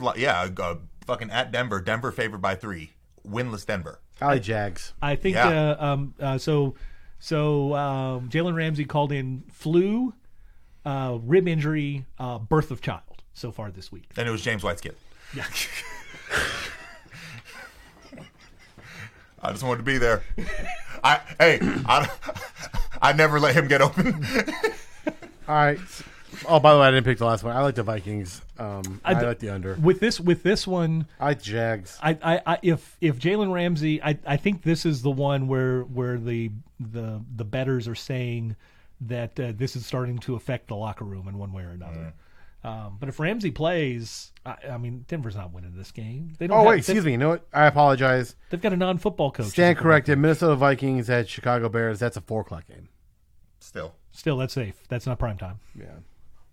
No, it's 4 o'clock. Yeah, because you said Seattle. Since you're going in order, it has to be a late game. I like the Jags at +3. Yeah, Denver's favored. And It's in Denver, though. It's in Denver. There might be factoring in. Well, this is basically a push, a pick 'em at this point because they're getting 3 points for home because Mile High does have a legitimate If Jalen home Ramsey field. plays, he's intercepting. I mean, Flacco shouldn't be starting. 2 touchdowns, 2 picks. John Elway cannot find a quarterback. Does he want to though? That's the thing. I don't think John. He wants. But he's got a. The guy that got Peyton Manning wants quarterback. He has a Super Bowl winning defense. He does. And you look at the Bears, a couple of their guys are from that Denver team, and you look at the Jags, like one of their guys is from that Denver team. You look around, and it's like the good defenses in other places have Denver players from that Super Bowl team, and they still have Miller and they got Chubb on the other side, right? So I mean, they've got all you need to set up. But a good defense. Chubb and Miller have maybe 1 or 2 sacks combined. That's because people don't need to throw against them; they just run against them. So I like the Jags. Yeah, which the Jags. Fournette could do pretty well. Yeah, he hasn't really had a good game yet, though. He's not doing great. I mean, even if Ramsey's there, totally they cover and they go over. But I think Minshew is going to eat up that defense because he doesn't hold the ball. He's not going to get. And the thing is, that first play when he sees Von Miller, Chubb coming in, or he's going to in his head, he's like, throw it quick. He's like, I don't want to get hit by these guys. Yeah. So Jags, I like the under on this game. And Minshew has played in altitude because he's played at Colorado before. Oh yeah, he did. All right, so next, and you say Jags as well. Jags, under. what was the over-under? 38. Yeah, under, for sure. All right, and now we got Cowboys Saints, right? Sunday night game, Dallas Cowboys at the New Orleans Saints. I like the Cowboys on this What's because the number? 2.5. And They're giving Bridgewater a lot of credit. they're giving Bridgewater a lot of Well, love. the rest of the team, look what they did to Seattle. Well, even then, There was a fourth down play with 12 and a half minutes ago where Seattle missed the throw. He missed the throw to Lockett in the end zone. That if they had gotten that, they would have been down by, I think, 6 or 8 with 9 minutes to go, and they would have all the momentum. And they ended up scoring a touchdown. I mean, yes, the Saints immediately scored another touchdown and another one, so it was still further out. But Seattle ended up always being within one score because that's what Russell Wilson does. It's just they're giving Saints a lot of credit for winning on the road in Seattle, where they haven't lost in September in like 7 years. But I think this is the game where we find out about Dallas. I think their defense is good enough to win, but I think that it's a lot closer. I can't imagine. So the over-under is set at 47. Ooh. Cowboys are 2.5-point favorites. I like Cowboys, and I like the over. I think this is the Saints because the last couple of times Dallas has come into New Orleans or they played New Orleans, they were the underdogs. This was going to be the game where the Saints just smack them off the field, and Dallas won those games. This is the reverse of that, so I think this is where the Saints win. Over under 47. I don't like that number at all because I think it could be both of those things. I think the Saints can win if it's closer on the defensive side, and I think they can win if it's like a higher scoring one. I don't know. I think the Cowboys take it. Dak's not making any mistakes. He hasn't been. He's playing for $35 million. The backup running back for Dallas looked good last week. Dak is having a really good season. What's Dak's numbers? Oh, fucking out of this world. $35 million is what he's playing for. Yeah, so I mean, it's like he's got all the reasons in the world to continue to play well. 70 of 94. Oh wow! Yeah, 73.5%. Yeah, 920 yards, 9 touchdowns, 2 picks. When did he throw 2 picks? Probably against the Giants. And probably the end of a half or something. Yeah. But the same thing. They beat the Dolphins and they beat the Giants. So, and who's their other victory against? Who's the other victory against? It's a 1-2 team. Dallas, Washington. Yeah, Washington. They haven't exactly. I mean, who knows? They could be a pretender. No, that's the thing. It's like everybody's getting on New England about their teams are 0-9. It's like Dallas's teams are 1-8. I mean, it's neither one of them have beaten any world enders. Now they're playing somebody. Although we all agree that Buffalo is not a real team. Yeah, so I don't know. I'm not touching the over-under, but I'm going to take Dallas because Prescott is playing out. Oh, going back to the Patriots thing, the thing I didn't say is, as much as the defense is getting all the attention and Brady still being Brady at 40,000 years old, is Josh Gordon is becoming the all-pro player he was like 5 years ago. Yeah. That catch he had on the sidelines up in the air where he turns the wrong way, catches it with 2 hands and lands with both feet in bounds as he's going out. And Josh Gordon is like, all I have to do is just focus on me and take care of the team. It's like nobody's worried about anything. I can just take care of myself. Also, another thing about Dallas is Zeke almost has 300 yards in 3 games, and the other running back went for over 100 yards last game by himself. They're running the ball very well. Well, Zeke averages offensive line. Zeke averages over 100 yards per game throughout his career. Yeah, not this season because he got a late start because of his big ass holdout. But and then with your backup running well, they're averaging. The team is averaging over 100 yards a game basically easily. So that's tough. And with Dak playing like that is a tall order for the Saints without their best player ever. This is where we find out if how good Dallas's defense is. Yeah, we find out today. All right, their offense is great, but we find out how good. And Teddy Bridgewater, and the shittiest Monday night game of the year, Steelers-Bengals. Steelers are favored 4. Well, of course they should be. I mean, they have better offensive players. It's in Pittsburgh. They have better offensive players. They're in Pittsburgh. Yeah, but they also have... That Ross guy has been tearing it up, though. Yes. And of course, so after 2 weeks of great fantasy football, I pick him up for week 3, 2.2 points. Well, he's still leading the NFL, I think, in receiving yards. It's just his first 2 weeks were so far ahead. I got him. Yeah, but Ross is a boomer bust kind of guy. Would you play? He's a Tyreek Hill type. Hey, would you play Ross against Pittsburgh, or would you play Sterling Shepard against the Redskins? I put Shepard in. I put Shepard in because I think that the Washington has the inability to cover anybody. Even if it is Josh Norman, Josh Norman's not been playing. Because, again, what's the deal with cornerbacks once they hit 30 years old? Don't pay them. Yep. They have to change. They can't become the same type of thing. Yeah. I don't think we need to spend much time on this game, but let's do it. I like the Bengals. Have the bye weeks kicked in already? Not yet. They did. The Jets had a bye. The Jets have a bye. And San Francisco has a bye, right? So, the 49ers? John is taking the Bengals because he doesn't want the Steelers and the Browns to be tied going in the next week. And also, I hate the Steelers. I like Rudolph. I like the quicker thing. I think Connor's back, and Juju Smith-Schuster is a good enough player. I mean, I don't think that they're not going to win the division, but I think that their offense is good enough. Juju's averaging 80 yards a game. And Minka did. Did you see that stiff arm? Yes, He got but, murdered. because somebody was talking But about. he had an amazing game. Yeah, he had an interception and a forced fumble in like the first 3 possessions, and you're like, oh, nobody's gonna remember that because he got flipped Fucking annihilated. over. It's like he was a pancake Did you and see got it? picked up. Yeah, and I saw. flipped. That's a stiff. That's a full body, It's a full back. full back. I mean, what was the? He was in the air and he literally grabbed him and punched him The down to the Steelers ground. tight end last year stiff armed that one guy into next week, but that was just a straight like he caught him right and just like launched him. This he got Fitzpatrick and basically flipped him over from his left onto his back on his right. It's like he did the whole wax off thing and flipped him over his thing. It was looked amazing. like a WWE wrestling move. It did exactly look like Yep, that. it did. Yeah, and over under 43.5. I'm saying under. I don't know. They both suck though. I wouldn't touch it. Yeah, I wouldn't touch it. I think the Steelers could score a lot of points. I don't know that the Bengals can. So wait, what was Josh's pick of the week? The game tonight. I think he just gave us a pick of the day, and it was the Green Bay. He says Green Bay's a lock on Thursday, which I don't think because it's Thursday. Because anything can happen on Thursday. That's why I took Philly just because it's Thursday. I And I don't have any money on it, so think Philly's a little bit better than we all think. I would not make that the lock of the week. I think the lock of the week is Pats, Bills. that was my lock of the week. I said it in the chat earlier. Yeah, that's 7 points. The Bills are going to be proven to be. The Bills are the Bills. I mean, they've got a good The defense. Bills are the Bills. Like you said, Belichick's going to scheme and make Allen beat them, and he's not. He can't beat them throwing the ball. I mean, it's with these extra 3 games of film, seeing that it's like, okay, he wins because he's a bigger dude that can run around, and said he knows how to beat that quarterback because. When's the last time the Steelers have beaten New England in a game that mattered? Like decades ago? 5 years ago, 6 years ago. All right, guys. So that's all our picks. Any other sporting news, really? It's been, other than football, it's baseball. Ew.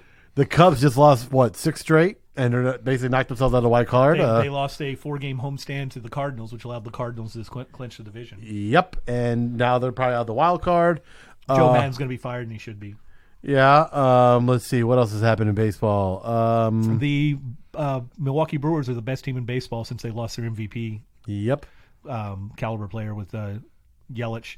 They're 12-2 since then. The Nationals also have clinched. They clinched against Philadelphia. While being down, they were 12 games under 500. They're like those. They started 19-31. Yeah, they were the first team in X amount of years to make the playoffs after being 12 games under 500. I think it was probably since the Marlins the first time. Yeah, something ridiculous. And then what else has happened? Training camp for NBA starts soon. Yeah, Porzingis. We saw that photo of Porzingis. He looks stud. jacked. Him and Doncic should be okay. They're not going to win too many games. But Well, they're in the West. That's the only Yeah. thing with them. Well, Doncic says he basically. I think what was it? Mark Cuban said he dared him to get abs by the beginning of the season, and he's out here trying to get abs. So he's gonna. He was not a guy who looked very well. He looked fat all year. I mean, for an NBA player, you can be only so. Well, I mean, you're a professional athlete. Jokic is doughy. Jokic looks dope, but Jokic is He's apparently. big. Yeah. Jokic is also out here trying to get in shape as well, supposedly. Well, the thing with the benefit. Those Europeans never take their fitness very seriously when it comes like. The Lithuanian professional players in the 1900 World Championships were out back smoking cigarettes during while we were at the hotel. Jokic benefits, though, because of the fact that all of his home games and all of his practices are in Denver. When he's on the road with the lower altitude, even though he's not in shape the way that a normal NBA player is, he can go up and down the court with those guys because of the added oxygen that he has. If he can add on a little more stamina with that, then he becomes much better. Oh yeah. So with conditioning, Did either one of you watch that fishing trip thing that I showed you from the Clippers? The Clippers going on a fishing trip for a team building thing, and the first 20 seconds they go in and somebody's asking Kawhi Leonard, it's like, "Do you know how to pitch?" He said, "Yeah, but I can't get my big hands in that little ass bait." Kawhi. And then of course he ends up catching one of the biggest fish in the thing. Of course he did. Yeah, Paul George. Zing. He totally did, though. Literally, yeah, he did. He needed a bigger boat. Let's see. The Hornets released a photo of their big free agent signing of the year. Terry Rozier. Rozier, yeah. Yeah, he released a photo of him, and it was Not very scary, Terry. Nope, not very scary. It looked pretty. It was purple. Their social media out here is trying to push like he's going to be the second coming of Kemba, but whatever. Other than that, yeah, no, it's basically football is dominating, and I think in all the mock drafts they have the Hornets picking second.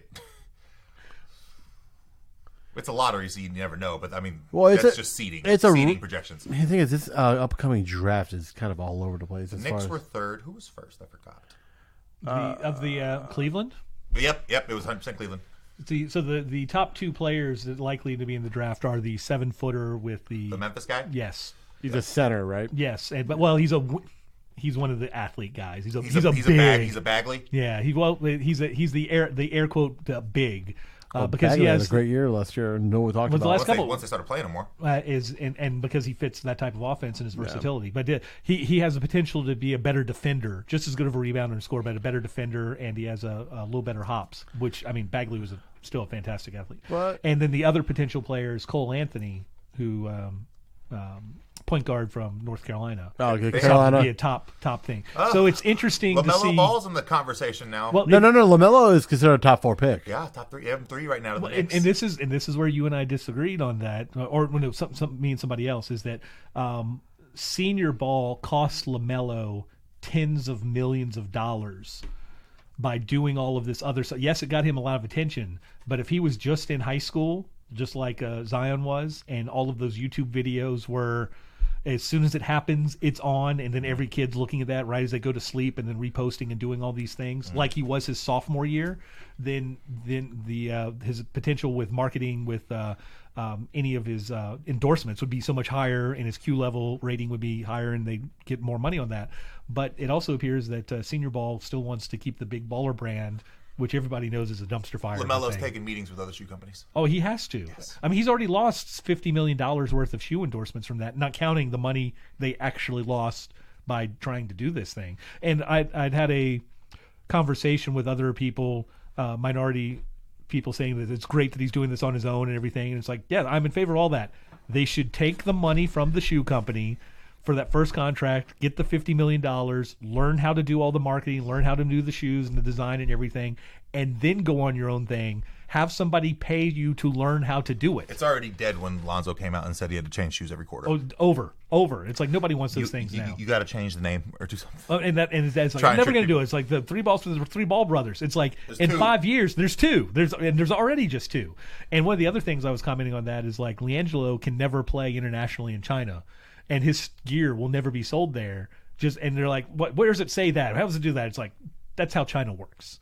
It's like they It's lucky they let him out. Yes, and that's the entire thing. It's like the deal was, without being said, it's like, we'll let you out, but you can never return. He says the president of the United States had to make a phone call. And probably the other stuff is like now selling big baller gear there, if China thinks that he could benefit from money, will also be difficult for them to do. Done. And you've now cut out the largest percentage of basketball fans throughout the world of being able to buy your stuff, and that's a problem. How much money is Dwayne Wade making. Starbury made just being over there? Starbury, well, they have They put a statues. statue. They have statues of him out there, and they have he has a. All right, did you guys know this? Lance Stevenson just won a title out there. He has Marbury has a movie about his life that came out in China, made by a Chinese studio, where he plays himself. Now, guys, That's Jackie Robinson level. Jackie Robinson starred in the Jackie Robinson. So, guys, listen. This is what I'm going to say. This is going to be my first recommendation for Simon Says Sports live watch. This is what I was about to say. We need to live watch this movie together for the podcast. I don't know how we're going to get our hands on this movie. Might have to be able to download. I'm sure it's on Netflix. I'm sure it's on Netflix. Actually, no. I can find anything on the black market. So can I. Have you guys seen? Actually, you know what? Y'all, the homework for both of you guys. It's just back on to Simon Says Pop. I need y'all. I know, Jerry, you don't really like watching movies on there, but it's not really a. I will on Hulu. It's just I don't end up watching original things on Netflix. It's not an original movie. Oh, well, then I may watch This is a movie made in China. It was one of the highest grossing movies in China ever. It's called The Wandering Earth. Get on Netflix right now. Is this one with like the Asian cast? It's an Asian cast. It's all dubbed. Because I've seen the one with Frasier, which is amazing. Wait. Is everyone dubbed but Marbury speaking English? Oh, I'm sure he's No, speaking I English. hope it is. No, I'm talking about The Wandering Earth. This is a different movie. But The Wandering Earth is a movie on Netflix that was made in China. I thought that's what Marbury's title was. So good. I was like, did he travel a lot? No, that would be hilarious. But no, this movie is about the Earth is dying or something's happening where the sun's expanding. So they hook up rockets to the Earth to move it. They move the Earth. It sounds very Godzilla-esque. Watch it. It's called Wandering Earth. It's on Netflix. Anyways, Starbury is part of one of the best bets I've had with a friend of mine. When Starbury was traded from Phoenix to New Jersey for Jason Kidd going the other way. And it said the bet was with a close friend of mine, and he said, "Oh, the Nets are going to do so much better than Jason Kidd in Phoenix." It's like, I'll take that. I think it was a 25-game difference between the two. All right, guys. So look out for that special edition of Simon Says Bet, where we will be watching the Chinese-produced Stephon Marbury movie where he plays himself. There are more Starburying Stephon Marbury. Starbury. Is there a more Starbury thing? Well, there are more NBA basketball fans in China than people in the United States. Yeah, there are. They love the sport. So the Ball family. Kobe's huge over there. That was the thing is the NBA airs in China at lunchtime. Every superstar does camp over there. And Steph Curry, they make more money doing that, and that's why the international soccer teams like the Etihad sponsorship for Man City. It's like whenever they go international, they always end up going to China because all of the amounts of money that they can make over there and everything. But it's a huge basketball hotbed, and that's why the Rockets are big because of Yao Ming, and that they have their things like that. But if you want to make a lot of money, like whereas like international soccer players retire and cash that check into the MLS in the United States, instead of going to Europe, the NBA guys go to China for tens of millions of dollars. Yeah, and they proceed to win like 8 titles and average like 40 points a game. Yeah, but the who's the other guy? RJ Hampton, and same league, right? LaMelo are both in the Australian basketball league. RJ Hampton is the smarter one because he's playing for the New Zealand-based team in the Australian Basketball League, and LaMelo is on one of the others. Yeah, they're both going to be top 5 picks, though. So and Josh and I agree on this, and this is one of the things. Like a couple other guys have gone to Europe. One guy last year did the Clutch Sports internship for a year or something, and then a couple other guys have done that. It's like if you don't want to play in the NCAA and you want to go to the NBA, go internationally, and most assuredly go to the Australian League because one, there's no language barrier. Nope. 2, the food is like a much easier adjustment, and 3, it's summer. You play once or twice a week, and it's summer. While everybody's trudging through Big Ten basketball in the winter and snowstorms, and you're out there between 65 and 80 and degrees. New Zealand's paradise. It's fantastic. If you can get to Auckland, oh my god. Because I think 4 of the teams are in New Zealand and like 8 of them are in Australia, or I mean, there might be even more. It's 20-something. But it's like that's a fantastic thing. It's like you make a couple of $1 million because they're designing the Australian Basketball League is designing to set up situations for the one and dones that want to come over. So they're giving more support and helping with the adjustment and giving a little more money. It's like that's what you do. You learn how to be a professional. You work your way up because that's a 35 to 40 game schedule that's over the same amount of time. You get to understand and work on your game. You get to work on your weight room and things on this and focus on doing the things that you want while making money and, experiencing life in other parts of the world. I can't believe. I mean, that's a brilliant thing the Australian League is doing. How no one's actually, Australia? Yeah. And they're doing. And the thing is, what the NBA television should get their head out of their ass on is start broadcasting those games over here because those would be live between like 6 a.m. and like 2 p.m. or something like that. No, 6 a.m. to like noon in the morning, and then you could just wake up, and then you're like, oh, these are some future guys. You would get basketball heads watching the fuck out of that too. And the thing is, and do they play? LaMelo's got a huge following. People watch. And do they play? Do they play international rules there? Is it? More or less. Probably. I mean, I would love the NBA to just go ahead and adopt international rules basketball. With a wider court and a lot of the wider lane, and the basketball interference. Yeah. As soon as the ball hits the rim, it's a free ball. Yeah, and that's exactly what it needs. Well, it should be with the NBA athletes. That would be insane. It would be fantastic. What we talk about, I've always said, right, personally, when it comes to hockey and basketball, international rules trump anything. Just the real defense you're allowed to play. Oh. Real defense, yes. Better passing, better flow, and same thing with hockey. Wider, bigger rink allows for better play, less jumbled up. But the other thing in international hockey is they choose not to fight. Yeah, that too. Well, I mean, that's a weird thing, is because it's the exact same guys from the NHL and the KHL that are doing all the things. It's just like in the internationals, we're not going to fight. We're not going to fight. So it just becomes a bigger flow. And the impressive thing is, they beat each other by beating each other by scoring and passing and doing. The other thing, I think, it's a better sport to watch. I think they're experimenting.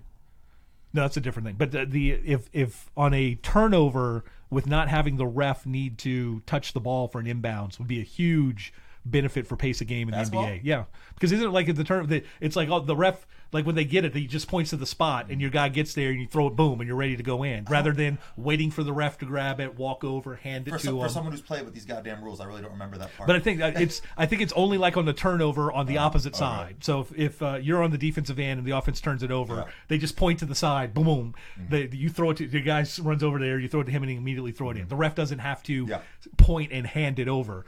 And people don't think that's a big idea, but that 2 or 3 seconds, that's a fast break. Over there, That's a fast break to get down to the other guy and beat the defense. And then you get a couple of those, then it forces defenses to get And back. then nobody's arguing calls. Yeah, and which the thing is, you can catch suckers doing that, which is what happened with Liverpool and Barcelona in the corner kick that they won to get to go up 4-0 to beat them in the second leg. Is they had studied that the Barcelona team players argue calls and they'll get caught slow to react on set pieces. So they told all of their ball boys that as soon as we have a free kick situation or Open a it corner, up. throw the ball get the ball to the corner as quickly as possible. So when you watch that replay, the corner guy's running over there, and as soon as the ball comes out of bounds, the ball kid is like throwing the ball at them. They even had time to switch corner guys, but like there's complaining, and they kick the ball in, and that guy runs in behind the defense and boom, scores the goal. And they're still caught yammering, and it's like they're already down. It's over.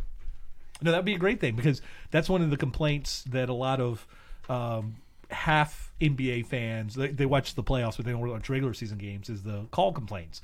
But you can't complain on a call if you have to get back on defense, because if you do, that coach is sitting you down and spending time like the next 30 minutes is like, this is why you got beat. See that? That's why you got beat. That's why you're sitting here. You want to be out there, got to get back there. Speaking of Liverpool, it looks like they're already kind of running away with the EPL. It's still early. They're up 5. They're only 18, up 5. They have 6 wins.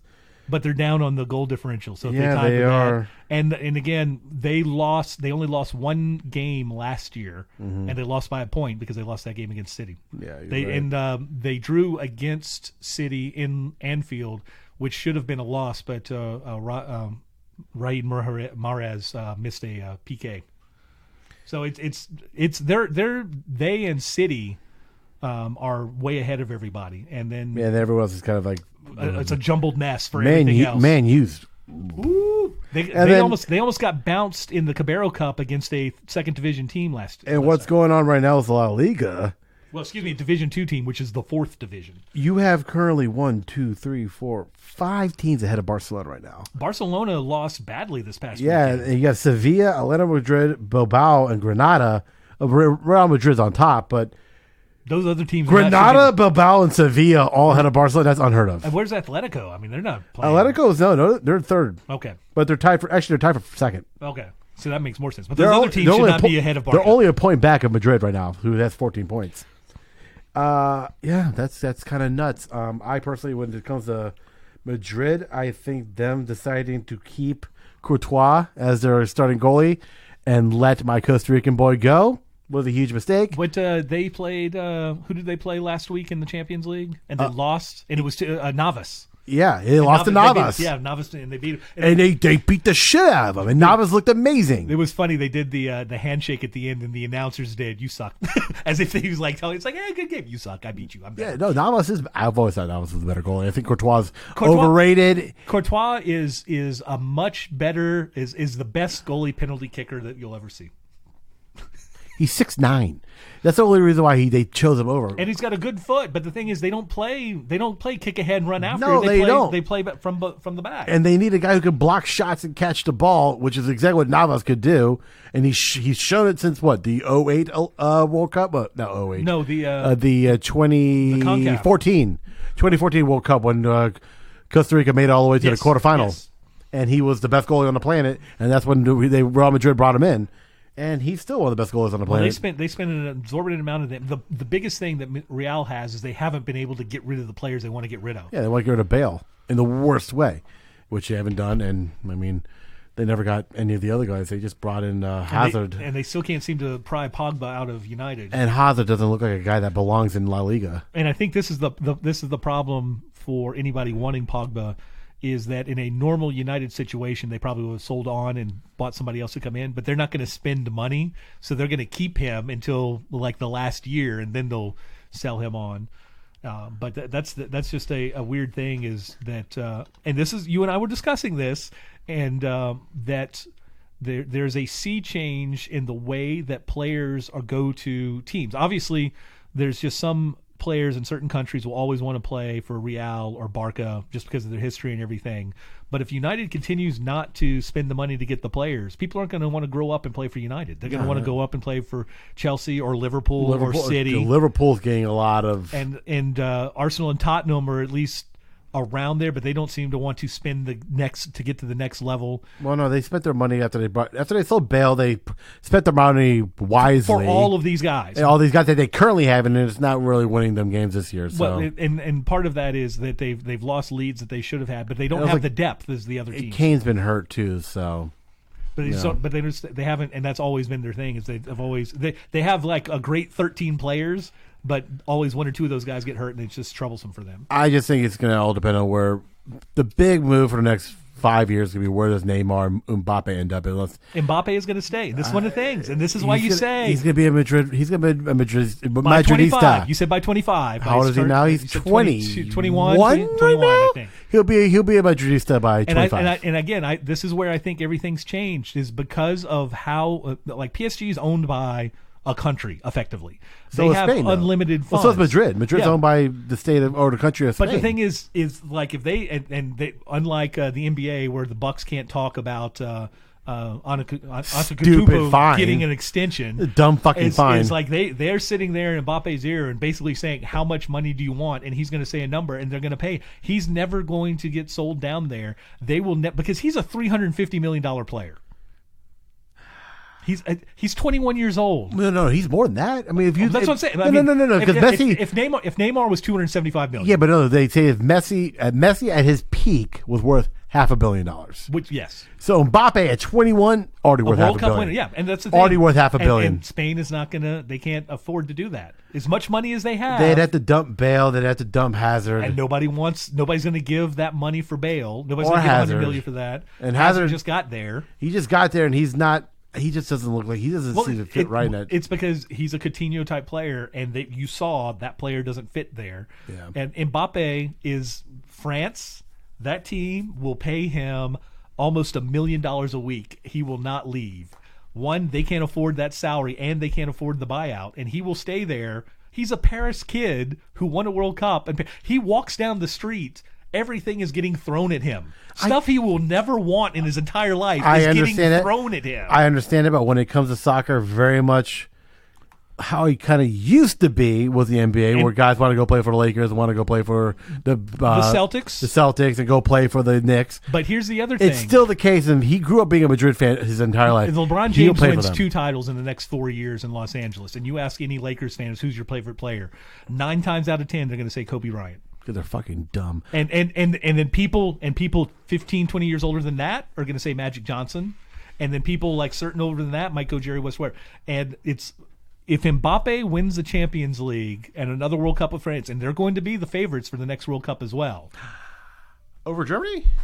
Germany is always where Germany is, though. Yeah. I mean, they're the same. But, I mean, Germany doesn't have Mbappe. No, they don't. And the rest of their team is just as good. And their guys never lived up to their pull. None of the Germany's players actually lived up to what they were supposed to be. France's defense was all like 23 and younger. They're only going to get better as they get older. Varane right there. And they still have Conte and Mbappe, and then that's about all that you need with any of that. Madrid has Varane. Maybe Varane can convince him to come over. And Laporte is going to be on defense for France. They finally called him up instead of... No, Spain really did. Spain called him up finally. Yeah. They chose on that.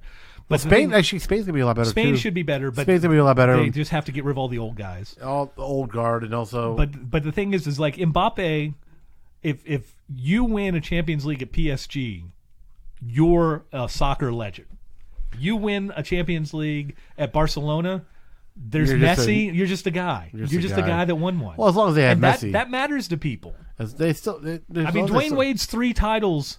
LeBron's 1 title in Cleveland is bigger than Wade's 3 titles in Miami outside of Miami. In Miami, Wade is like the biggest guy that's ever been anything. Wade's first title in Miami is pretty huge. It's huge, and that's the thing. It's like One of Wade's the best finals performances it's one of the best. Yeah, things but he ever. also had Shaq. Right, tail end prime I mean, Shaq. when they go through the thing, when Look at the numbers, though. It was Wade. Oh, it was definitely Wade, but once he got that was the thing. That was like the that's what Shaq thought he was- could do with LeBron when he went there. But at that point, Shaq was past. That was the prime. 92. Yeah, you could say Wade had Shaq, but I mean, That was- it was the- LeBron had Kyrie, same thing. It was the 92 title for Duke. Their second of the back-to-back of their first 2. LeBron had 2 That All-Stars. it was Leitner was the best player on that team until the Kentucky game, and then Hurley took over and won the rest of the Final Four. And that's the thing is like Shaq kept him in the regular season and helped him get through Detroit, but Wade beat Dallas. But the thing is like when they go through, when they start parsing things out, and they'll look through, it's like LeBron's 1 title in Cleveland is bigger than Kobe's 3 titles with Shaq in LA. Absolutely. Because that has never been done, and it was him, and he did all of this, and then Kobe had Shaq. 3-1, beat a 73-win team. It was glorious. And it's like all the things. It's like what? It's one of the- and with the one of the greatest top- block in NBA history. It's one of the top tier title wins, or most valuable Finals MVPs, I'd say.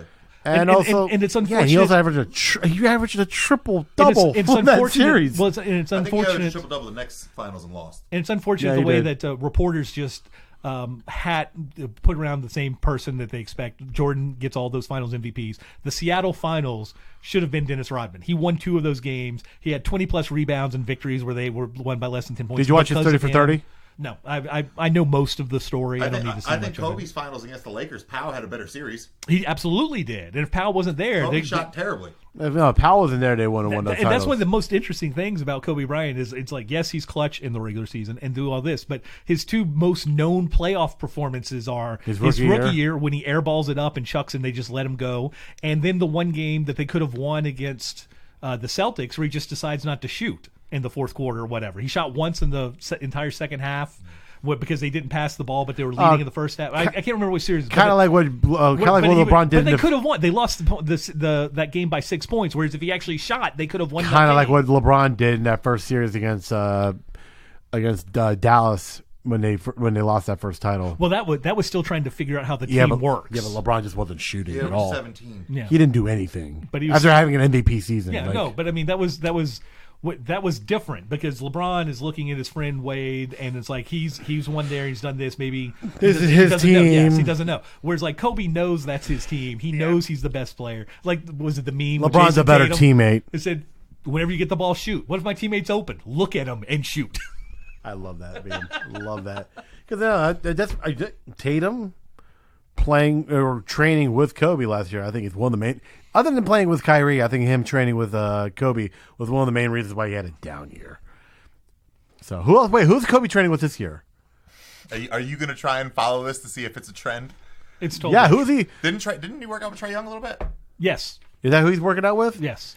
Which Wait, wasn't he training with Giannis? So he coaches his daughter's AAU or whatever basketball team. I think it's AAU. It could be some other league, and they're called the Black Mambas. His daughter's basketball team is named after the nickname he gave himself for his dick. And nobody For here's his the, dick. Here's the thing about Christine Brennan from the USA Today always. Yeah, mentions that. yeah, no, But what nobody I'm- else says. Everybody No, else but- gives him the pass. No, but what I'm saying is that no one should give them their own nickname. Themselves their own Well, nickname. no, that's the first part. Yeah. And then again, he gave himself that nickname, which is the nickname he gave his dick after the rape trial in Denver. It's like, oh, I'm the Black Mamba. It's like, really? We're letting Dude. this pass? We're letting this pass? Yeah, they did, and we did. Anyways, guys, that was Every another. time you say Mamba time, you're basically just saying, Kobe, it's dick time. This is another. It's a Laker thing, man. It is totally a Laker thing. The best thing ever was a friend of mine on Facebook about 5 years ago. So he was 29, and he posts on there. It's like, I cannot believe it took me 29 years of life to realize that Magic Johnson his nickname was the Dick. I swear to God, if the Lakers win the title and LeBron starts calling himself the Royal Scepter, I'm gonna lose my shit.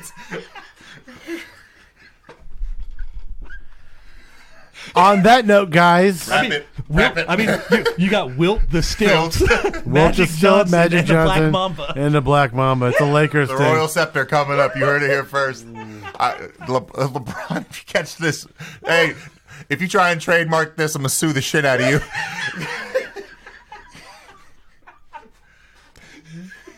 This has been Simon Says Bet.